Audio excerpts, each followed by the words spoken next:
So now for something completely different.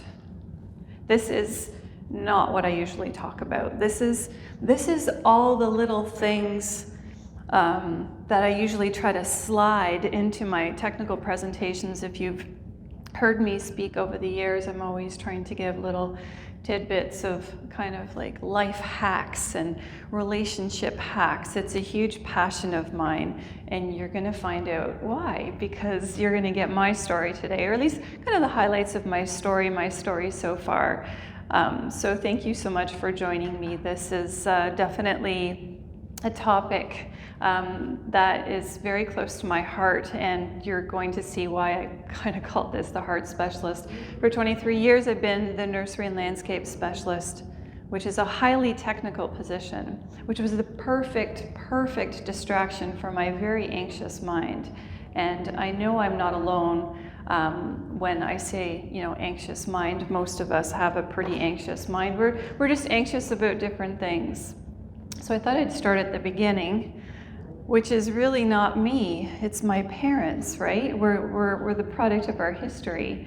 So I wanted to show you a picture of my mother when she was about 20 years old, working at Loblaws in the buying office in 50 something, in the mid 1950s. And she got this promotional picture done for free because of where she worked. She got a lot of perks because she was in the buying office. So a lot of salespeople would come in and really schmooze with my mom, and she'd be like, oh, okay, I can get you an appointment, right? And it worked really well. She was very influential, kind of like me. She loves people. So my father, who was friends with another guy who was dating one of the young women that lived at the boarding house where my mom was living. He came into the boarding house, they were visiting this girl. My dad was just kind of hanging out. And there on the dresser in this open bedroom was this picture. And he thought to himself, that's for me. Do you want to see the picture? Yeah, okay. Hopefully I press the right button. Hopefully it doesn't just go black.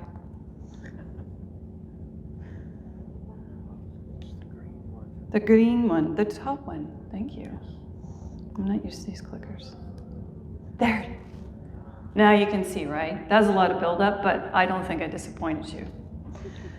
This is a very powerful woman. She's very powerful in my life. She's 86 now. She'll be 87 this year. She doesn't like to talk about the coming year. She likes to talk about how old she is or how old she was. Quite a stunner. Very powerful person, wonderful personality, smart as a whip, and she grew up on Front Street in Toronto, which is not the recognizable Front Street that we know it today. Actually, she grew up in some low-income kind of housing, rental housing, very different kind of upbringing than the one that I had. And she grew up from, by Irish, Scottish parents that were new to Canada, that had a lot of struggles. There was a lot of abuse in my mother's home when she was growing up, and somehow she survived all of this, but not with taking on some collateral damage, right? With some thought processes and limiting beliefs that came along with that. So she was pretty shy. She was kind of quiet. She didn't date. She didn't trust people very easily. But once you get to know my mother, she is an incredible friend and person, and really had some extremely close girlfriends and relationships. So my father, he really had a challenge on his hands, and he fell instantly in love with her. Before he even met her, he fell in love with her. And so, he continued to charm and chum around, and they did group dates and they did double dates and they did all kinds of stuff. And then finally, she agreed to go out with him, just him and her on a single date. And,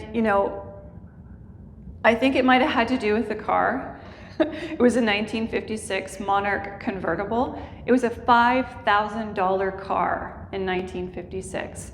That was like the price of a house almost. So pretty incredible, but it was pretty important. My dad grew up in the country. He grew up in Picton, Ontario, which some of you actually come from, or near that area, I know. And he grew up on dairy farms. So my dad, he grew up not with his own parents, actually. His father went off to World War II. He came back. He was not the same person. We now know what PTSD is. We have services for that. Back then they did not. So he kind of disappeared essentially when he came back from war. And my father's mother had to take her daughter to Toronto to get work because there was just nothing. There was no support. My dad and his brothers grew up on various dairy farms of aunts and uncles around the Picton area. But when you ask my dad, when you think about that, you're separated from your mom, right? And he was like, I had a great childhood. I was hunting and I was fishing. We were outside. We were doing all these things all the time. It was wonderful. I had a wonderful childhood.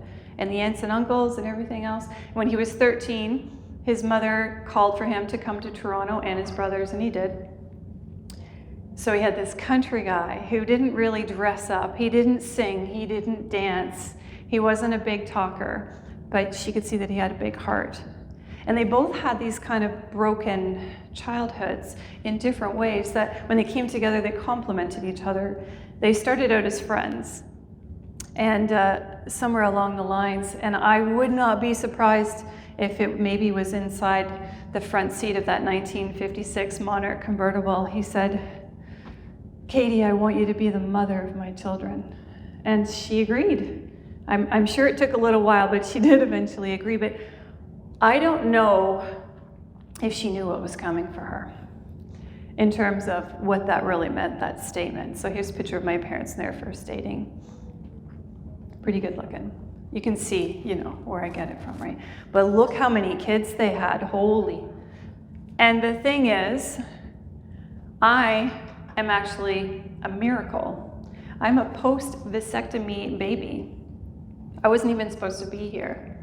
And so 5 daughters. I'm number 5. I'm the grumpy one sitting on Santa's knee. That says a lot. I think I spent the first 5 years of my life saying, wait for me. It was probably the most common expression that I had. But 4 older sisters. So my dad was completely outnumbered 6-1. And he loved it. He loved it. He never called us girls. He would always come in the room and say, okay, men, let's go. Or we've got a load of lumber on the truck, or we've got something. We're always building something. We're always fixing something. He didn't treat us like girls. He treated us like tomboys. But I had a pretty amazing childhood. I thought we were rich because my mom would send us to the store. She'd give us each $5. She'd give us each a shopping cart. And then she would say, okay, you need to get a whole flat of beans, put it in the cart, you pay for it yourself. And we thought, wow, she's giving us money? We are independent shoppers. I'm like this 5-6-year-old kid standing in line with my cart, my flat of beans, looking around at the kids around me, just going, look at this $5 bill. And I'm shopping all by myself, and I'm so grown up, like, wow, look at me. I seriously thought we were rich. My mother had enough food packed away in our basement for, I would say, at least a year. It's absolutely crazy. And she was always stocking food and stocking food and stocking food. My oldest sister in the picture, she does this to this day. She has a huge pantry full of food. It's incredible, all of the canned goods and everything. But one of the biggest takeaways from my childhood was a sense of humor and music, the importance of music. Every childhood memory I have, there's a background soundtrack that's running to it. Music was so important. My mom would play records. Most nights, Friday, Saturday, Sunday nights, she was always belting out these records. And I know songs, Engelbert Humperdinck, Hank Williams Jr., like Fats Domino, like everything, all of it. I know all the words. It's crazy. It comes on the radio and I can just start singing it. So all of us are the same. So pretty common in big families. The youngest ones kind of get looked after by the older ones. So this is my biggest sister, and I refer to her as my sister mother because she was very affectionate, very nurturing. My mom was completely overwhelmed. as is pretty normal in a lot of big families. And then when you layer on her own experience as a child, my mother, the parenting mentors that she had did not always make very good decisions. And so in my life, I was kind of the person who was always watching. And I was watching for the earliest signs that things might be going sideways and anticipating that. And it's something that I've sort of carried forward into my life. Because, the people around me didn't always make the best decisions, but they really did the best that they could. And that was the other thing. I always wanted everybody to be all together. Everybody to be all together, having a good time, dancing to music, laughing and carrying on, and we did. And then my oldest sister, when she was 18, she needed to move out and go to college. And she moved to Toronto. And I remember crying my head off. I cried for months. She'd come home on weekends and I'd wait for her on the bus stop on Friday nights. And then on Sunday afternoon, I knew that the bus was going to be coming in a couple hours and I would disappear. I usually go climb a tree somewhere and sit up in a tree. And I was really devastated by that. I never understood that until I read years later that I had formed this huge attachment to my oldest sister, which some of you, that might ring true, that you do form that attachment with an older sibling, especially when you've got a parent or a primary caregiver who just isn't quite emotionally there because of all the things that they're dealing with. And so it was pretty common. It was a crazy household, and it was a lot of fun. So I brought some of these aspects into my growing up years and even into adulthood.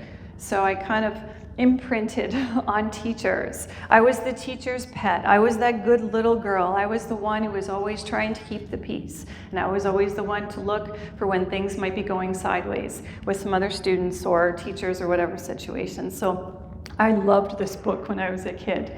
But I took this into adulthood as well. So my Are You My Mother became Are You My Soulmate?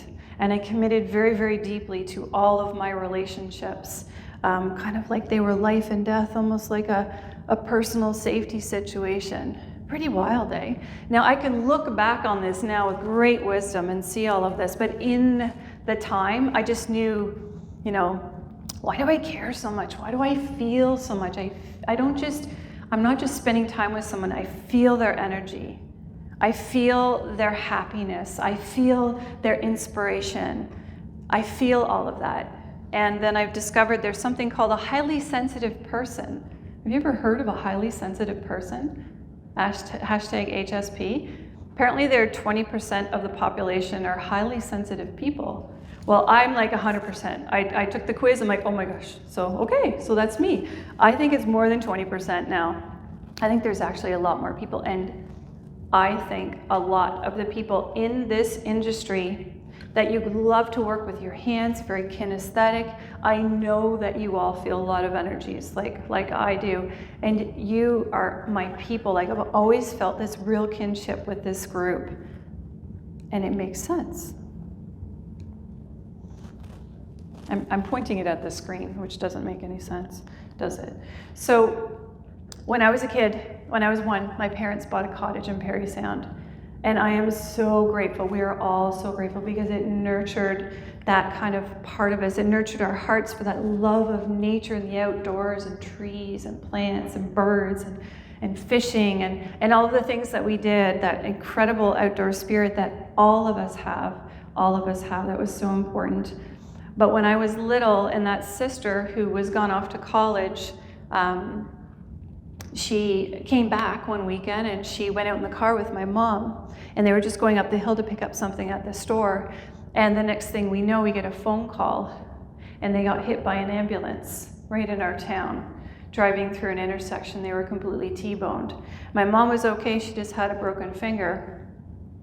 But my sister, they weren't quite sure. So my sister mother was of questionable health, and we weren't even sure if she was actually alive. And then one of my girlfriends, her dad, was a firefighter, first responder, and she came over and she told me that he pulled my sister out of the car, and there was blood everywhere, and he didn't know if she was still alive.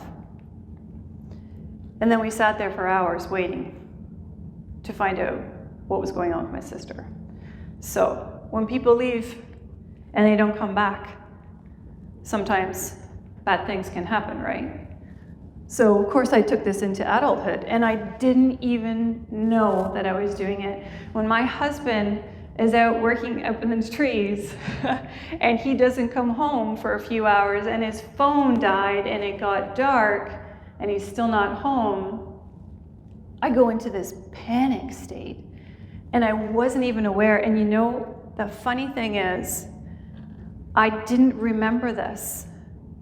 I didn't remember this until a couple of years ago when I actually did a session with somebody, and they brought me into like a really deep meditative state, and they said, you know, can you remember some of these challenging things of your life? And this popped in, and I forgot all about it.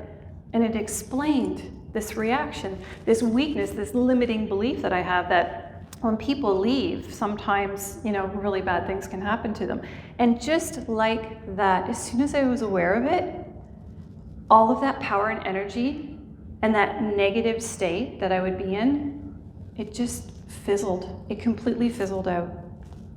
All that power that it had over me was gone. Awareness, just being aware of some of the things that are holding us back, can take away at least 50% of the power, just like that. That is so powerful. So she didn't die. She was fine. She had broken collarbone and lots of glass in her face and her hands, and like a mess for a while.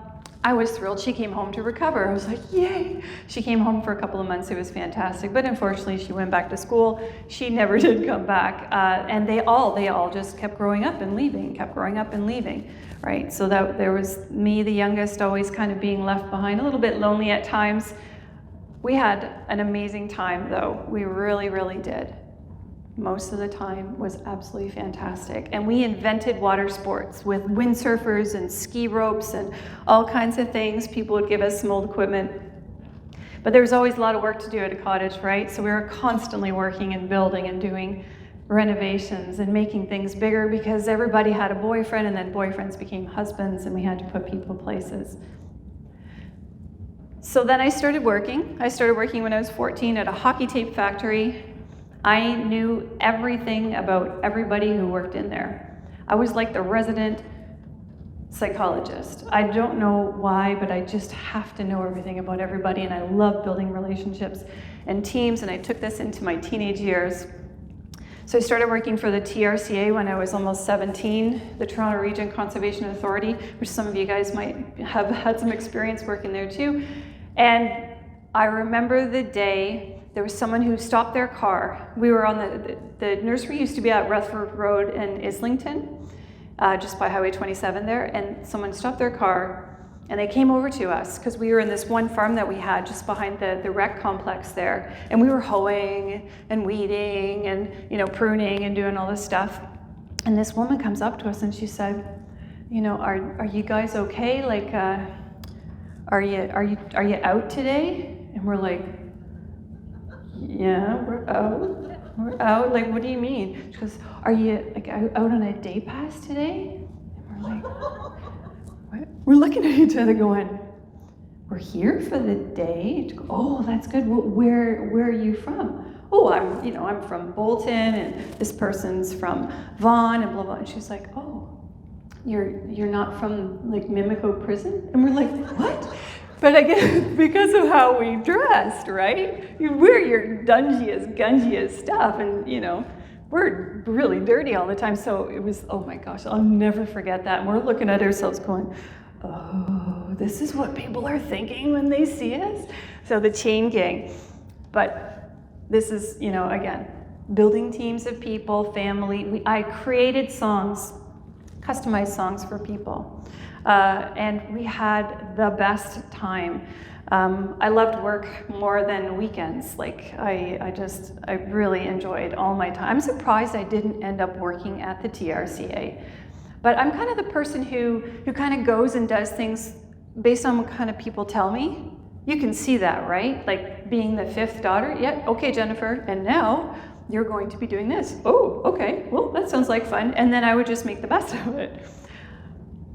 Planted lots of trees, lots and lots of trees. I moved back to Caledon in 2015, and it's really cool because a lot of the trees some of the trees that I planted are just steps away from my house. And every time I, go walking in the Humber Valley Trail System, I always say to people, "You see these trees? I planted these trees like 30 years ago." And they're like, "Oh yeah? Oh, good for you, wow." Anyways, but it's fun. Lots of trees. And then of course I started digging up holes in gardens and planting trees and plants, and just always there's always excavation. I started doing this on the weekends and at nights, after work. And that led to sort of discovering that there's a University of Guelph and a horticultural program. I had no idea. No one at high school ever asked me. They just said, "You are going to be a teacher." And I'm like, "Oh, okay. You're going to go to York University and you're going to do a Bachelor of Education and a Bachelor of Arts." And I'm like, "Oh, okay." I lasted 4 weeks. And then I switched over to science at the University of Guelph and fell in love with horticulture. Somehow made it through the physics, calculus, and chemistry. I don't know how I did it. I failed calculus twice. It was just, I don't understand. I sat in the front row, I was like, "Please help me." Finally passed with probably like a 50 or a 51, and did a couple of degrees there. And then I was working in a ginseng farm, 200 acres of ginseng, scanning the ginseng every day, 5 days a week, 200 acres, same plant, all the time, same problems. It was like awful. And then I met the Omafra ginseng and medicinal herb specialist. Her name is Jan Schooley. She is a flippin' star in that industry. And I didn't know this at the time, but she just started back. She raised her kids and she was, starting her career again. She's a plant pathologist. And I used to give her my weekly reports from the farm. And I found out years later when she retired that she used to use my reports in her industry reports, which were faxes at the time. So she loved me, and I had no idea. So a lot of my stuff went into her report. She's like, "I don't know who this kid is, but my life is so much easier." She's scanning farms, and I loved her, and she's an incredible person. So she was talking to her manager one day. The nursery specialist position was vacant. That person was on a secondment. They needed someone to fill in a 6-month contract, and Jan got me in for an interview for that contract. And she thought the world of me, and I thought the world of her. She was my first real amazing mentor. And I got the job. I got the contract. And that turned into a full-time gig about a year later. So that was 1998. And then I competed for the job in 1999 and won the contract. And I left that title there because one of the first awards or plaques that I got in my job as the nursery and landscape specialist, my name on the plaque said Jan, Jan instead of Jen. And at the time I was like, how hard is it really, right? But now I'm like, oh, I can see that. Now I can see. That was a sign, that was a symbol. That was like a synchronicity. I love this album. Anybody know this album in the 80s? They were playing some 80s music here earlier, it's fantastic. So you gotta look, it's really important to look back and connect the dots and see the trends and you become so aware. And as soon as you become aware of things, it's just like, whoa, that's so cool. And then again, the limiting things that are holding you back, they don't have that power over you anymore. And you know what happens? Those limiting things become your superpower. Your superpower. So I started building teams of people around me again and big cohesive families, and we all loved each other and everything was sunshine and lollipops, but it was absolutely fantastic. I had so much fun. I could not believe the shop. And there was endless things to figure out, endless things for the anxious mind and the big-hearted girl who wanted everybody to be together and have a really good time and always be having fun and laughing and listening to music and learning and troubleshooting together and solving problems and getting better and expanding and crazy. Sunshine and lollipops. When I was a kid, my sister mother saw this picture in a store. And she's just like, oh my gosh, it's Jennifer. She bought it, she gave it to me for Christmas. I opened it up, I was like 12 or something, and I opened this picture up, and I'm just like, I was like just in that adolescent phase. I was like really snarky and ignorant and rebellious and whatever. I'm just like, what is this? And she's like, don't you like it? I'm like, okay. She's like, it's you. So we hung it on the wall. We hung it on the wall above the piano that I used to practice. You guys know me. Do you believe in manifestation? I got paid to look at bugs for 23 years. Look at that picture. That was my whole career for the last 23 years. How incredible is that? What have you got hanging up on your wall? What do you got on your wall? Do you have a picture of somewhere that you want to go? Do you have a picture of your dream escape, home, vacation cottage? Maybe it's a little tiny house in Scotland. I don't know. Maybe it's the people that you want in your life. Maybe it's some kind of other thing. Whatever it is, please print a picture and hang it on the wall and look at it every day. When I open my door in the morning of my bedroom door, what does it say? Oh my gosh, I'm blanking. Good things are coming. Good things are coming. It's written on this piece of this little plaque. It says it 7 times in a row. Good things are coming. And I stand there and I go, good things are coming. Good things are coming. And they are, and they do. They do. Every day. Manifesting works. Visualizing works. I'm not a visual person, but that's kind of freaky. I need to point in this direction. And then this happened, right? A few years later, after I got that job, I didn't know I wanted to be a mother because we grew up, our mom would say, you work really hard, you go to school, you get a good job, you buy a house, you pay that mortgage down for 30 years, and then, then you think about, having a relationship or children or whatever, but all of that stuff needs to come first. So none of us really. There is one grandchild in my family, and that is this little person right here, who's no longer, she's like 19 now. One grandchild. We were all very good listeners. My parents, who, kind of struggled in our relationship, they came whipping over as soon as I had that baby. So I have found out that people that have attachment issues, especially daughters and their mothers, when that daughter goes on to have her own children, sometimes she is more prone to postpartum. So the postpartum hit for me about a few days in. I was also completely exhausted. I didn't sleep for like 5 days. So they came in, they whipped in, and they took care of us. They took care of all of us. They took care of everything. And I am so grateful to my parents. And I didn't have this baby. This baby was my mother's 6th daughter. I swear, the two of them, from day one, they are thick as thieves. They're the same astrological sign, if that means anything to you. They are so much like each other. They hate and love the same things. And, I would just, it's really your baby. I mean, it really is. And I saw a side of my mom and dad that I had never, ever seen. Grandparenthood is a gift, that is for sure. So everything was sunshine and lollipops, right, for quite a while. And then one day, I got a call from my husband at the time, who was my ex-husband now, and he said to me, because he was doing a couple of months at the end of my mat leave, and he said to me, Jen, I've decided that I'm not going back to work, that I'm going to stay at home. And I was like, I don't know. I didn't really say too much. I do what people tell me to do. I didn't really fight it. I knew that there was a boundary. There was something wrong here.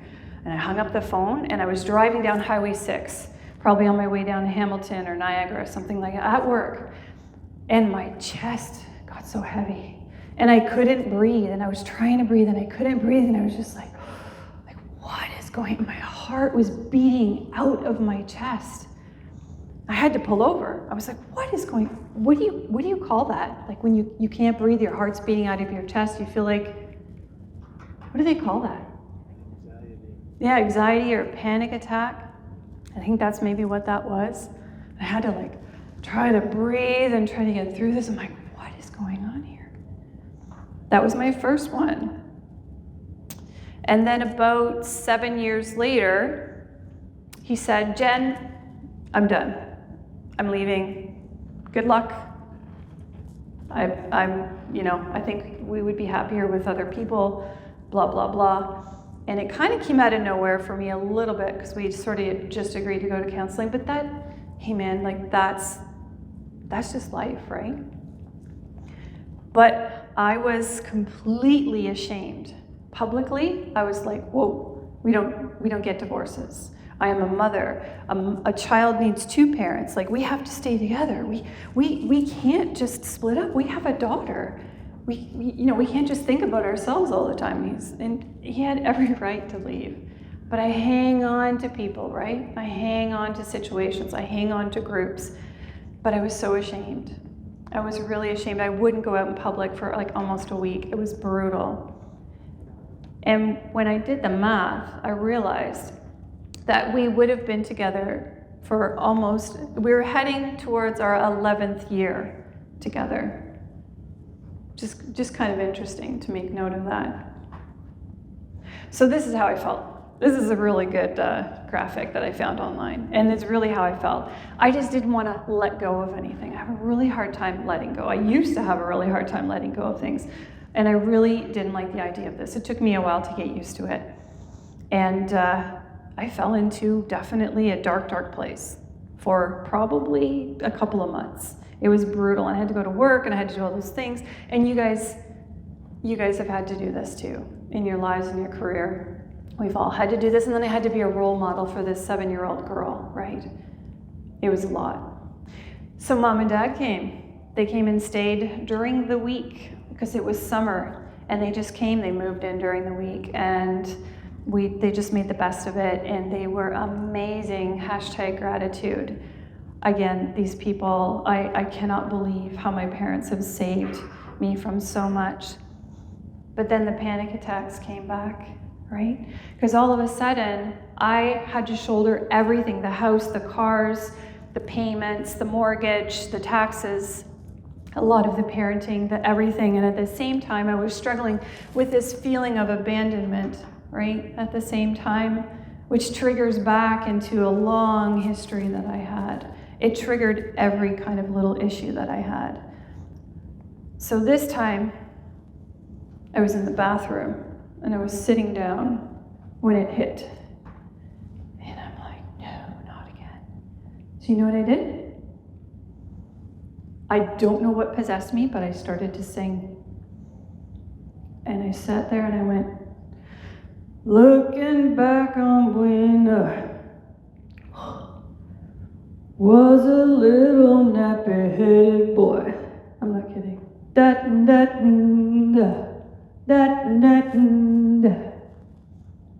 Stevie Wonder. I don't know. But you know what it did? It slowed my breathing down. And when you can slow your breathing down and the exhale, make that long, slows your heart rate down, takes your blood pressure down. It kicks you into a parasympathetic nervous system state. It is one of the most powerful things that you can do for yourself is to slow down your breathing, and singing is the easiest way to remember. Pick a song.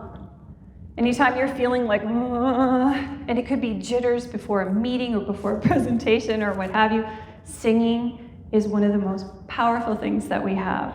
And most of us can do it. And even if you can't quite sing on key, it does not matter. Look, I just demonstrated that in front of lots. I have no training. I am not a great singer.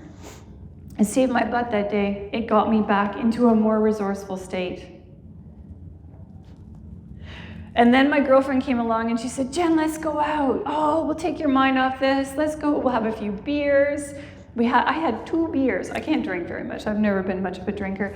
And I felt fantastic for about an hour and 47 minutes. I was like, this is fine. Yeah, it would be great. And then after that, did you know alcohol is a depressant? Yeah, it really, really is. Alcohol is for celebrating something. Escapism is for celebrating. It really should not be about trying to escape. I felt so bad. I cried for 2 days after that. I don't recommend drinking when you are feeling abandoned. So what's the first step that we can do to be in a more resourceful state? When we're just feeling absolute crap and we just can't get out of it. What's the first thing that comes to mind? Something that we need to do every day, besides breathing. Go outside. Yes. And if you're going to be going outside, what should you be doing outside? Exercise. Or even just simply, just move. Move your body. You notice me, I'm up here moving. It's hard for me to sit still all day. It used to be because of chronic pain. Now it's just because I just have so much energy. But yeah, move. Breathe, long breaths. Sing if you have to. Get that long breath out. The other thing is move. And I have tried yoga in my life, and I was shite at yoga. Like, I did not understand. Like, my mind's going. I'm like thinking about all the projects and all the things I want to do, and I want to paint this and I want to do that. But yoga combines breath with movement, right? It is so beautiful. And after I was in such a deep, dark place, I was able to go and do yoga classes. And you know what was in my head? Nothing. There has never been nothing in my head. I think my mind felt sorry for me. So it was like, nah, we're just going to give you a few hours off. So I was able to actually do yoga and enjoy it. And I cannot believe how powerful this is. Now I know why it's so popular. It's fantastic. And we hold a lot of stuff in our bodies, right? We hold a lot of emotions and stuck energy in our bodies. And yoga and breathwork practice, like, you guys are going to be rocking life, even if you just do it 3 times a week. But move every day. Get outside. Even inside. Just moving. So number 1, breath. I think breath and movement actually are they're both really important. And just something else, like whenever we're in a situation we're like, oh, this is so hard. I know it feels like it's going to last forever, but nothing lasts forever. The bad stuff doesn't last forever either. You can anchor on that thought or tell it to someone who cares about you, that you spend a lot of time with, like your partner and your best friends and your mom and your sisters and your brothers. Ask them to remind you. This is really important. We get so stuck in our heads sometimes. It won't last forever. And then I discovered a little cute sport called kickbox cardio. Ever heard of that? Ho, yeah. This sweet little girl who always does what she's told and is such a good little girl, she likes to punch and kick shit. So yeah, this was very exciting. I had no idea. Of course people cross boundaries and core values with us. Of course they do. Of course we have anger. But sweet little, highly sensitive people and lots of other people, we keep that locked up inside. We don't let it out. It's not safe to. If we let our anger out when we were younger, do you know what would happen? We would have been completely frozen out. We would have received no attention, no love, no affection, no nothing. This is a very common theme with human beings in North America. We hold our anger in. So I think that everybody needs a punching bag in their basement in every household in Canada. I think it would save marriages, it would save friendships, it would save all family relationships. And there's something about taking that energy and making contact with something and just getting that energy out of your body, And then your body becomes this temple of like happiness, joy, peace, wisdom, clarity. And the pain goes down too, all the chronic pain that we're in. I cannot tell you, it has changed my life. I have a punching stand. And when people come over to my house, and I've started giving workshops. That's one of the first things that we do. And it's so cute because you see these women, they come in, I had a very nice childhood. I don't need this, Jen. Like, I'm fine. I'm okay. No, I don't. And then I put the gloves on them. And then, well, first I do a demo. I punch first, and then I put the gloves on them. And they always, always punch the crap out of my punching bag. And they come out of it and they go, oh, and they're just like, I'm like, how you feel? There? I feel really good. I'm like, oh, maybe, do you think this is something that you could maybe want to do a few times a week? Yes, I think I need one of these. Can you, like, where did you get this? I'm like, oh, Amazon. Oh, okay. So, the sweetest people, like, we are allowed to be angry. We're allowed to be frustrated. We're allowed to be disappointed. We're allowed to be sad. We're allowed to feel guilty. We're allowed to feel some shame. Just don't hold it all inside, because that's when things can be really nasty. And the anger that we have, if we can let it out, we will find that the anger is just a mask. All those angry people that you see in the world, it's just a mask. There's all of these other emotions that come up underneath. Liberating the anger, we'll get to that underlying emotion. And for most of us, it's fear. The big, scary, powerful people that you see in the world are scared little kids inside an adult body. And the same goes for me. So figure out a way to get that. There are people that you can even just take a tea towel. I know this sounds funny, but even if you didn't have all this equipment, you can take a tea towel and flick it against a wall, because that has that energy has somewhere to go. It's so powerful. Something else you can do when you're in a non-resourceful state is you can do a nice thing. You can send a nice note or a nice text or a nice email to somebody. And I would be at work with my head down going, oh, I feel so abandoned. And I can't punch or kick anything in my office. And I can't move because I have to work on this nursery landscape report. So what am I going to do? I'm going to send nice messages to my girlfriends. Poof, instantly, 100 million times better. And then there's Linda. 15 minutes in nature can activate the parasympathetic nervous system, the rest and digest part of the nervous system, the happy Jennifer part of the nervous system. It's good stuff. Amazing music was coming out in 2011 when I was going through my abandonment phase. Holy, I used to put this on in the living room. My daughter and I would dance to What Doesn't Kill You Makes You Stronger, and do all of these things, and it was absolutely fantastic. One of my favorite videos was the flash mob Jersey Shore. Does anybody know that video, that take of, oh my gosh, so good.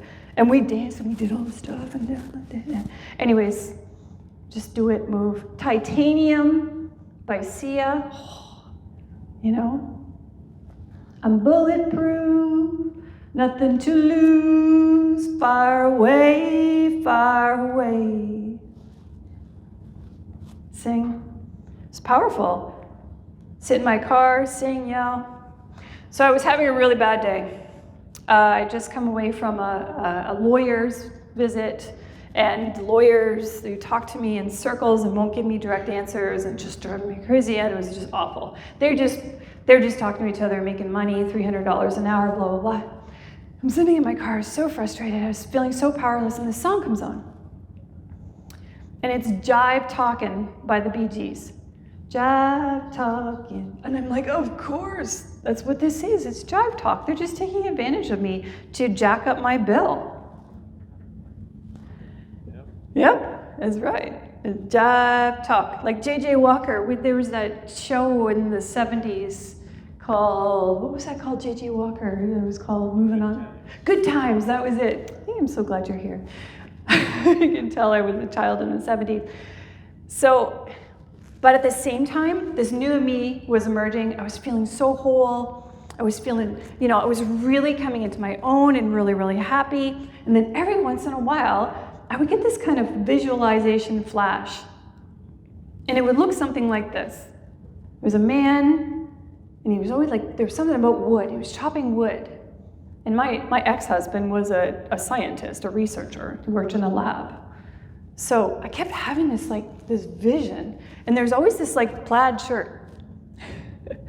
And I was like, it would show up at the weirdest times, like when I was having the jive talk in the Bee Gees, and then bam, this would poof into my head. Now, I am not a good visualizer. So I've already said, I'm a kinesthetic person. I feel everything and everybody, and I get impressions, energetic impressions, and they'll get kind of like knowings of things, but I don't see stuff. I can't plan stuff. Like if you put me in a big room, like my husband, he can like plan out, this is how it's all gonna be, it's gonna be fantastic. I'm like, I can't do that. So this is what my visualization looks like. But for most of you, your visualization would look like this.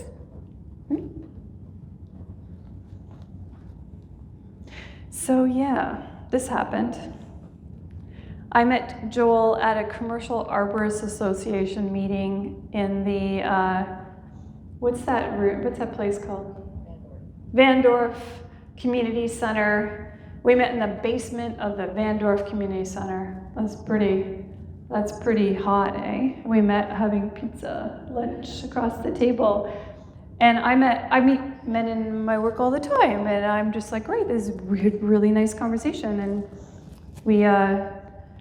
we were talking, and the next thing I knew, Linda Hawkins was tapping me on the shoulder, and she's like, Jennifer, are you going to come upstairs and give us a talk? And I looked up, and it was just me and Joel sitting in the room, and there was nobody else in there. We had no idea everybody was gone. So she's smiling, and everybody's smiling, and I'm completely oblivious because everybody I meet has 4 kids, and they live in the country, and they run tree care business. And I wasn't really thinking about that, but so after weeks and lots of phone calls and reassuring messages, I finally agreed to go out on a date, and the rest is history. And he is a beautiful person, and I am #grateful. So grateful that I got to meet Joel. He was separated too at the time. So then came back the sunshine and lollipops. I mean, they were already there. That's what you want. You want to meet your soulmate when you're at the top of your life. You're in the top of your game, you're feeling really good. That's the time to meet your partner, right? So we got married, and there's my daughter when we got married. She had more of a wedding dress than I did. That's fine with me. She loved it. She loved him. Everything was fantastic. But you know that the most perfect looking people sometimes, that the feet are going like crazy under the water for that swan or that duck. And there's me. I'm definitely a duck. I am definitely a duck.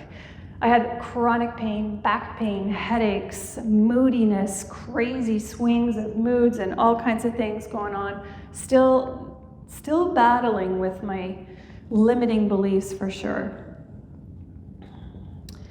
And in 2015, a year later, Joel and I started talking about moving back to my hometown in Caledon.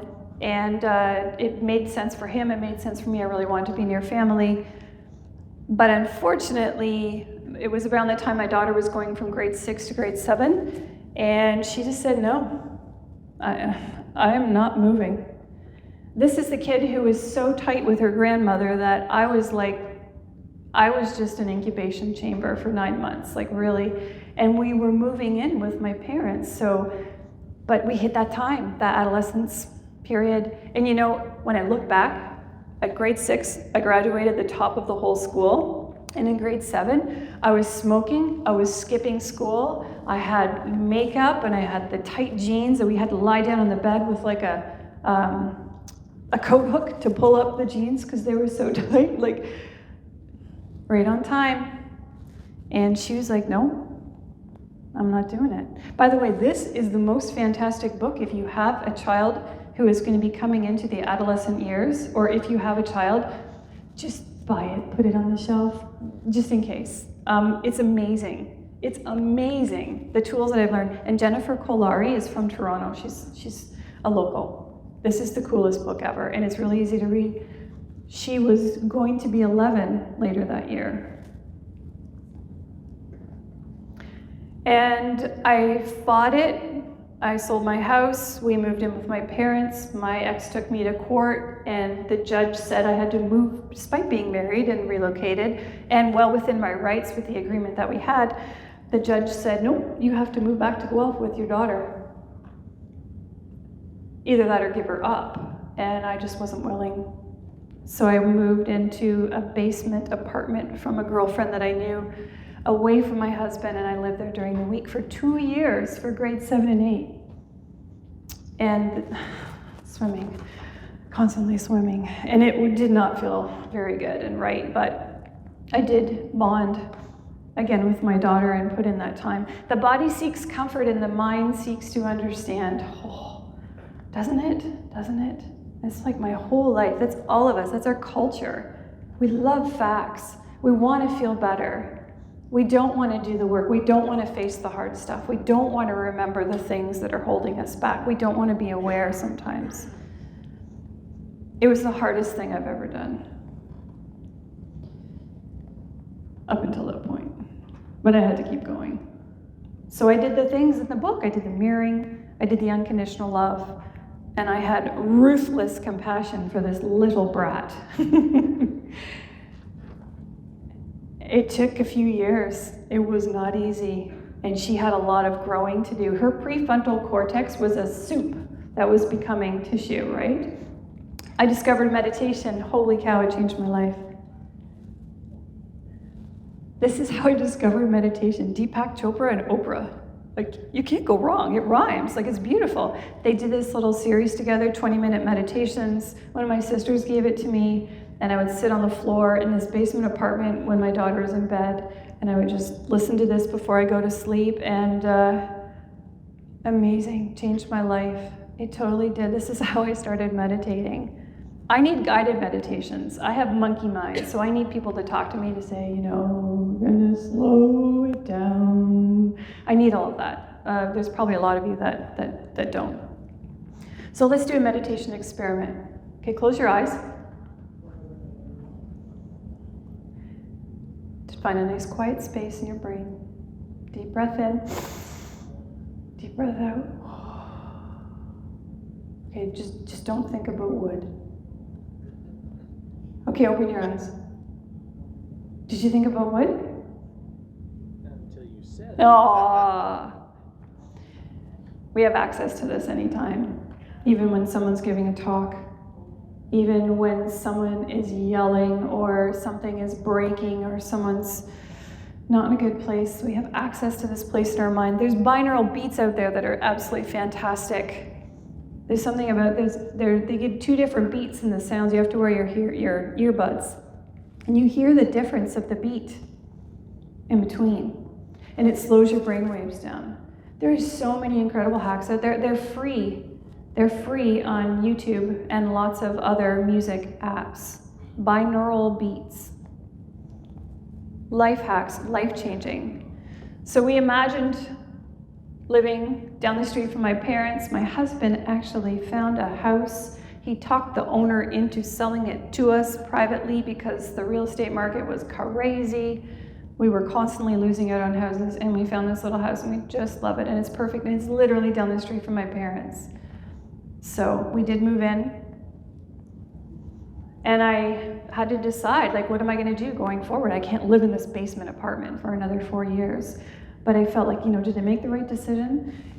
And ravens really started showing up for me. And I'm standing in my house and I'm looking out the window. I'm like, did I make the right decision? Am I gonna lose my daughter? Like, what am I doing? And this raven flew right over the house. So that's my yes. Going forward, that's my yes. This is it. This was the right decision. But it was time to let go. It was time to let go of my kid and say, okay, I'm gonna honor your wishes. It nearly killed me, but I did it. And I survived, and we survived.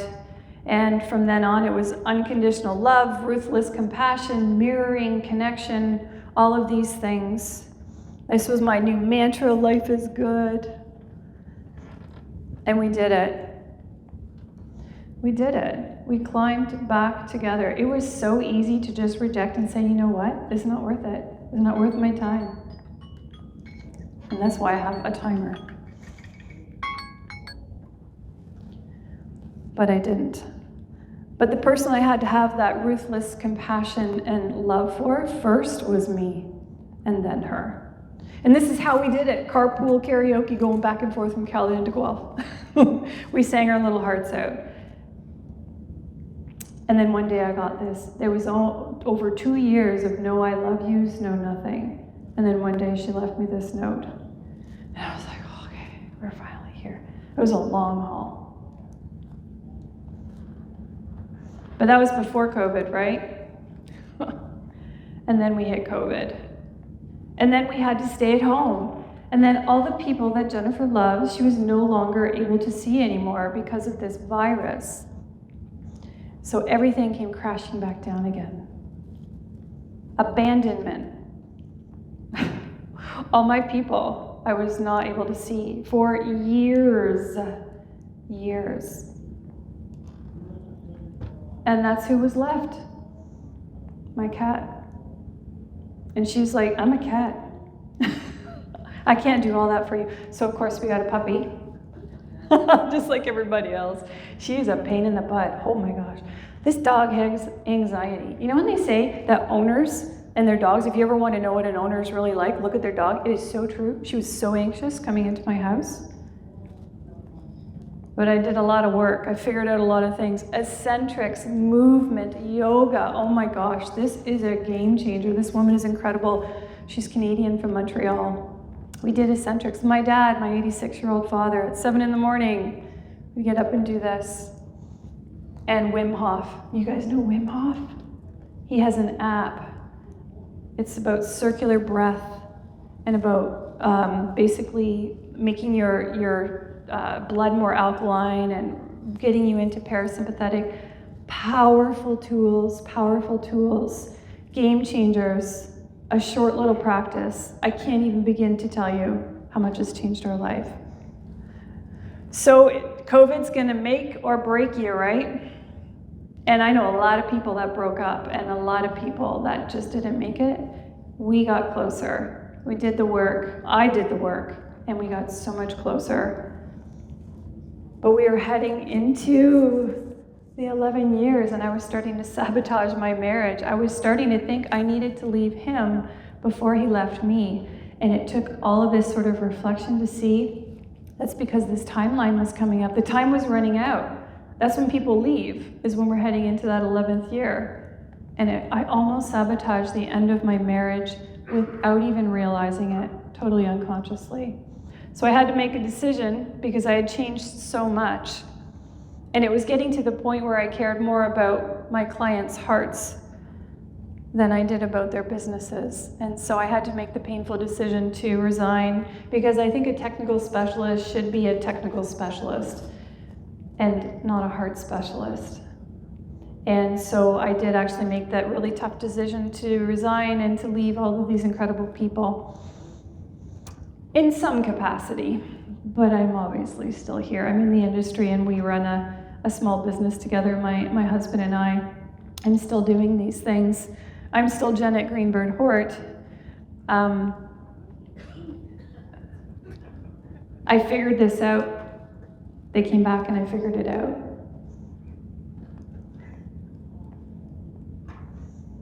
That's my mom when she was a kid. Rental houses, alcoholic parents. World War II was going on. She passed on an incredible fear of being homeless to all of her daughters. We all have it unconsciously written in our bodies and our brains. And this is what was holding me back in 2022. I kept saying it was crazy. So I started doing this. I don't have time to go through this. I am happy to stand out in the hall with anybody and go over any of the tools that I've talked about today. You can work through this stuff. You can work through these emotions. If you know someone who's struggling, I have so many tools. I care so much about everybody and all of us because we're all in this together. And there's ways to feel better instantaneously. Look at our Indigenous peoples and all of the ceremonies and powwows. Why do you think they did that? They did that for stress management. They did it for connection. They did it to honor the earth. They're brilliant. Why aren't we doing this? We used to do it. Our ancestors did it.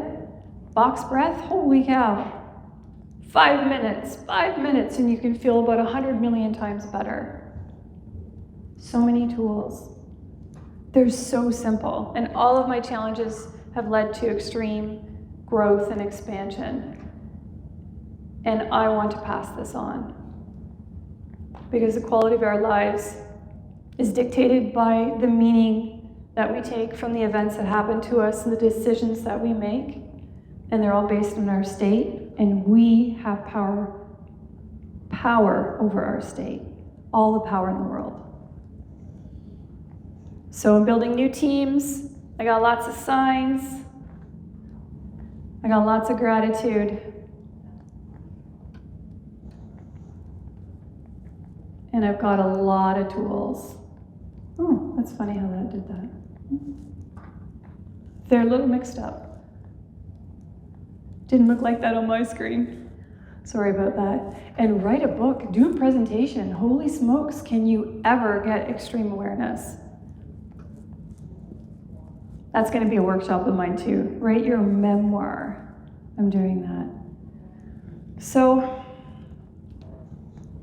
whatever you do, never, ever, ever, ever, ever give up. There's always a way. Ask for help. Because you have everything inside you that you need. You have it all. You just forgot. You just need someone to help remind you. Thank you so much.